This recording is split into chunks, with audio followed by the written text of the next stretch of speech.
Good morning. कैसे हैं आप सभी? I hope you all are doing good. This is Manu Sharma. Welcome back to my channel educating hand. Students, आपको पता ही है हमने टॉपिक स्टार्ट किया है टेंसेस का। So today we will discuss simple present tense. So without wasting much time, let's get started. Simple present tense students क्या है, इसके बारे में मैंने अपनी प्रीवियस वीडियो में आपको बता दिया था।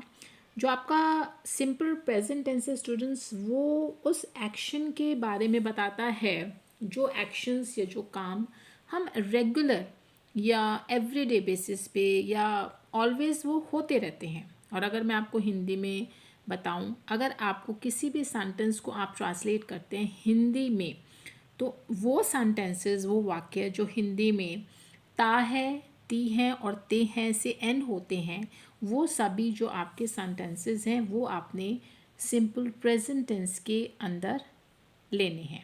क्लियर? अभी फॉर एग्जांपल अगर मैं आपको बोलूं कि मैं वीडियो बनाती हूँ, तो ये मेरा जो मैंने अभी आपको सेंटेंस बोला वो किससे एंड हुआ? ती हूँ। क्लियर? मैं सुबह 5 बजे उठता हूँ, ता हूँ। क्लियर? बच्चे मैदान में खेलते हैं, ते हैं से एंड हो रहा है। क्लियर? तो पहले तो आप इस तरीके से देखेंगे कि आपका जो ट्राई करेंगे बनाने, उसको ट्रांसलेट करेंगे हिंदी में। स्टूडेंट्स, मैं आपको बार बार ये कहती हूँ और मैं स्टार्टिंग से ही आपको यही बोलती आ रही हूँ कि अगर आपको अपनी इंग्लिश ग्रामर को ईजियर बनाना है, बहुत अच्छे तरीके से उसको समझने की कोशिश करनी है, तो प्लीज़ आप थोड़ा सा उसको हिंदी में ट्रांसलेट करें। काफ़ी, मैं ये नहीं कह रही कि सभी टॉपिक्स में आपको हिंदी में ट्रांसलेट करने के बाद ही समझ आएगा। जैसे प्रेपोजिशन का जो आपका टॉपिक है, वहाँ पर कई बार आपको हिंदी के ट्रांसलेशन से थोड़ा अलग चलना पड़ता है। वैसी जैसे साउंड आती है वैसी प्रपोजिशंस हम नहीं फिल कर पाते, लेकिन जो बहुत सारे ऐसे टॉपिक्स हैं, या मैं कहूँगी कि बहुत ज़्यादा ऐसे टॉपिक्स हैं कि जब भी आप उस सेंटेंस को ट्रांसलेट करके हिंदी में समझने की कोशिश करेंगे तो बहुत हेल्पफुल होगा। और आई थिंक 90% आप उसमें ऑप्शन को बिल्कुल करेक्ट फिल कर पाएंगे। बहुत हेल्पफुल होगा आपके लिए। क्लियर? तो यहाँ पे सिंपल प्रेजेंट का जो मैंने आपको आइडेंटिफिकेशन बता दी, यानी वो सेंटेंसेस जो हिंदी में ता है, ती है और ते हैं से एंड होते हैं, उन्हीं सभी सेंटेंसेस को आपने सिंपल प्रेजेंट टेंस के अंदर डालना है। अभी मैंने आपको ये बताया कि जो रेगुलर बेसिस पे हमारे काम होते हैं, इसका मतलब ये हुआ कि जो भी आप सेंटेंसेस जब रीड करें, अगर उस सेंटेंस में आपको ये words, for example usually, generally, always, everyday, often, clear, अगर इस तरह के जो वर्ड्स हैं ये मिलते हैं, इट मीन्स ये आपको बहुत अच्छे से रिकॉग्नाइज करवाते हैं कि मैं जो हूँ किस टाइप का सेंटेंस हूँ, प्रेजेंट टेंस का। यानी इनमें से अगर कोई भी वर्ड आपको मिल जाता है सेंटेंस के अंदर, तो वो आपको क्लियर ये जो है आपको ये चीज़ बताएगा कि मैं सिंपल प्रेजेंट टेंस का सेंटेंस हूँ। क्लियर? अभी बात आती है कि आपको इनको करना किस तरीके से, आप किस तरीके से इसको आगे बढ़ेंगे टॉपिक में। तो यहाँ पे स्टूडेंट्स आपको जो है फर्स्ट पर्सन, सेकंड पर्सन और थर्ड पर्सन को जो है समझना होगा। अभी यहाँ पे स्टूडेंट्स जो आपके ये एक टेबल गिवन है, ये देखिए, जो आपके फर्स्ट पर्सन हैं, आपको पता ही है मैं जो है फर्स्ट पर्सन में ही आता है, आई। और जो आपका सेकंड पर्सन है वो दूसरा व्यक्ति यानी तुम, यू जो है, ये देखिए यू, ये आपका सेकंड पर्सन में आता है। और थर्ड पर्सन में वो तीसरा व्यक्ति हो सकता है जिसके बारे में बात की जा रही है, यानी ही, शी, इट। क्लियर? ये हो सकता है। और अगर इनके प्लूरल फॉर्म की बात करें तो आई का प्लूरल वी है, ये हम बहुत बार डिस्कस कर चुके हैं। यू का प्लूरल यू ही रहता है। एंड जो आपके थर्ड पर्सन ही, शी हैं, उनको आप दे में चेंज करेंगे अगर आप उनके प्लूरल की बात कर रहे हैं।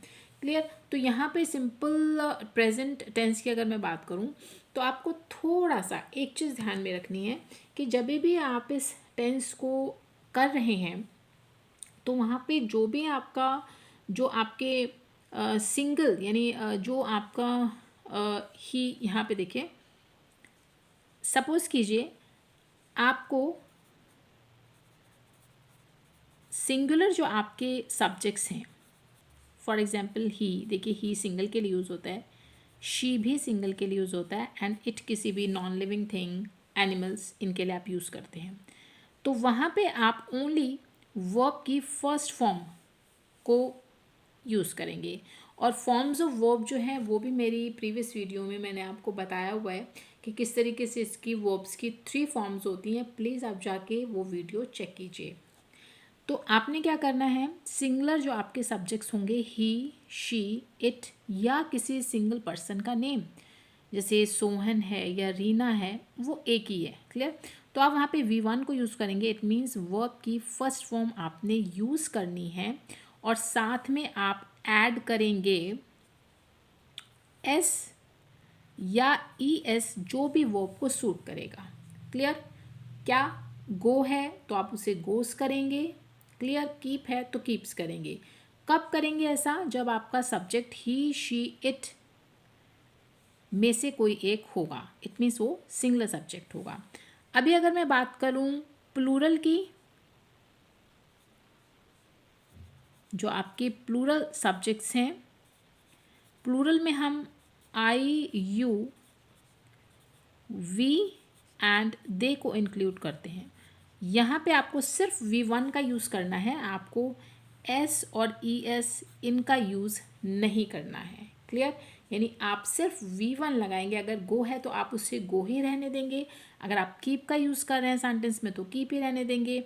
अगर आप वॉश का यूज़ कर रहे हैं तो आप उसे वॉश ही रहने देंगे। क्लियर? आई होप आपको यहाँ पर सिर्फ ये ही चीज़ को ध्यान में रखना है। इसी के बेसिस पे आप जो सिंपल सेंटेंस है प्रेजेंट टेंस का, उसको आप बहुत अच्छे से सॉल्व कर पाएंगे। चलिए अब आगे बढ़ते हैं वीडियो में। आपको यहाँ पे स्टूडेंट्स जो टाइप दिए हैं सेंटेंसेस के, वो आपको नेगेटिव सेंटेंस भी आपको करने को मिलेंगे। अगर आप प्रेजेंट टेंस कर रहे हैं तो एक सिंपल सेंटेंस होगा, एक नेगेटिव होगा। तो नेगेटिव के लिए आपको क्या करना है, यूज़ करना है डज नॉट और डू नॉट का। क्लियर? जब भी आप नेगेटिव सेंटेंस को करेंगे तो आपको डू नॉट और डज नॉट का ही यूज़ करना है। डू नॉट को आप शॉर्ट फॉर्म में डोंट की तरह से राइट डाउन करेंगे एंड डज नॉट को डजंट की तरह आप लिखेंगे। क्लियर? अब बात आती है कि कहाँ पे आपको डू नॉट का यूज़ करना है और कहाँ पे आपको डज नॉट का यूज़ करना है।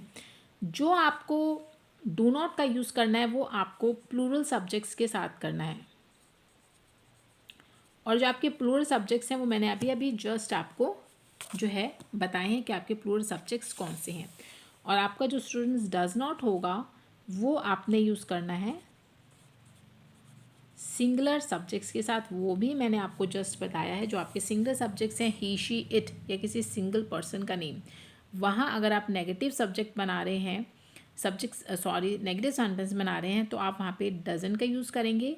और अगर आप प्लूरल जो है सब्जेक्ट्स के साथ सेंटेंस को बना रहे हैं तो वहाँ पे आप नेगेटिव सेंटेंसेस में हेल्पिंग वर्ब डोंट का यूज़ करेंगे। क्लियर? इस टेबल के थ्रू आपको बहुत अच्छे से क्लियर हो जाएगा। देखिए आई है, हम इसे प्लूरल में रखते हैं। देखिए आपने डू नॉट का यूज़ किया। वी को भी हम प्लूरल में यूज़ करते हैं तो भी आपने डू नॉट को ही यूज़ किया है। यू को प्लूरल के अंदर आप डालते हैं तो भी आपने डू नॉट का यूज़ किया है। ही आप सिंगुलर सब्जेक्ट्स में काउंट करते हैं। शी, इट, इन सब के साथ आपने डज नॉट यानी डजन को लिखा है। और यहाँ पर दे जो है वो आपका प्लूरल में है, आपने यहाँ पर डू नॉट यानी डोंट का यूज़ किया है। इसी तरीके से जब आपको यहाँ पे इंटेरोगेटिव सेंटेंस करने को मिलेंगे तो आपको ज़्यादा कुछ यहाँ पे नहीं करना है। सिर्फ जो आपकी हेल्पिंग वर्ब्स हैं डू और डज, इनको आप जस्ट सब्जेक्ट से पहले लाकर रख देंगे। बस आपको इतना ही करना है। क्लियर? ज़्यादा इसमें कंफ्यूज होने वाली बात कुछ नहीं है। तो स्टूडेंट्स ये था एक छोटा सा introduction about simple present tense और किस तरीके से उसके सिंपल सेंटेंसेस को हम करेंगे एंड इंटेरोगेटिव को करेंगे, नेगेटिव को करेंगे, वो मैंने आपको बता दिया। Before we end the video, please subscribe to educating hand to get the notifications of my upcoming videos. Till then, goodbye.